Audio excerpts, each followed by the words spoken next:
I'd been in a long-distance relationship with my boyfriend Adrian for 5 years. Every night he'd call me to satisfy his needs. Right before he came, his voice would always go thick and low. "Harper, I miss you so much, it's killing me." The day before Valentine's Day, I booked a flight home and hid in his closet to surprise him. When Adrian walked in, I was about to jump out. Then I watched him carry my best friend Chloe onto the bed. She straddled him, unbuttoning his shirt one button at a time, her voice syrupy and sweet. "Adrian, that idiot Harper still hasn't figured out we've been together for 5 years. How boring is that? She's begged you to marry her 19 times. Why don't we give her a surprise at our wedding next week?" I clutched the engagement ring in my palm. My mind went completely blank. Adrian's hand slid under her dress, his voice lazy. "Why the rush? I already sent her to work in Scandinavia. You're still worried?" Through the wooden slats, their shameless moans echoed in my ears. I curled up in the closet, my hand pressed over my mouth. My heart was already dead. The two of them lay tangled and naked on what was supposed to be my wedding bed. Tears hit my phone screen. Right then, it lit up with a text from Adrian. "Harper, let's not just call today. How about a video call?" Chloe glanced at the message and let out a cold, mocking laugh. "Adrian, you let her listen while we fuck, but now you want to live stream it?" Adrian tugged her panties between his teeth, grinning. "Want to bet whether she picks up?" Before I could react,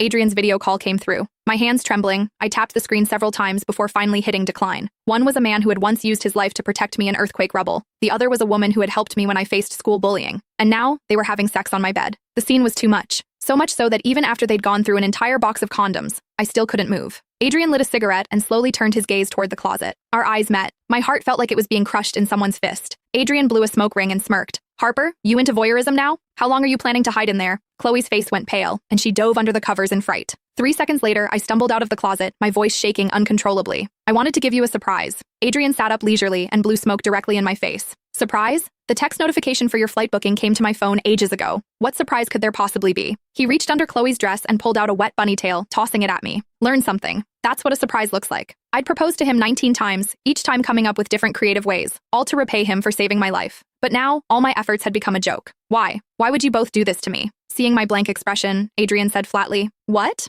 Harper, you didn't actually think you could have me all to yourself, did you? That's pretty selfish. Besides, Chloe moans pretty loud every time I call you. You seriously never heard her?" So every time he told me he missed me, he was inside her. I couldn't stop shaking. My stomach rolled with nausea. Chloe pulled on my nightgown and put it on slowly, smiling mockingly. "Harper, didn't you always say you'd share everything with me? You're so busy with work, I was kind enough to help Adrian with his physical needs. Shouldn't you thank me?" I shoved her away violently and grabbed a photo frame, hurling it at her. "Get out! Both of you get out!" Ironically, the photo of Adrian and me in the frame had already been replaced with a picture of Chloe in a bikini. And every day, Adrian would tell me that when he missed me, all he could do was look at my photo. Turns out he meant this kind of photo. A shriek rang out. Adrian didn't hesitate to shield Chloe. The frame struck his temple, and blood immediately began streaming down. "Harper, can you stop being crazy? It's not like I'm abandoning you. Not marrying you isn't my fault. Have you really never looked in a mirror and enjoyed this story? Click the link in my bio for more exclusive content.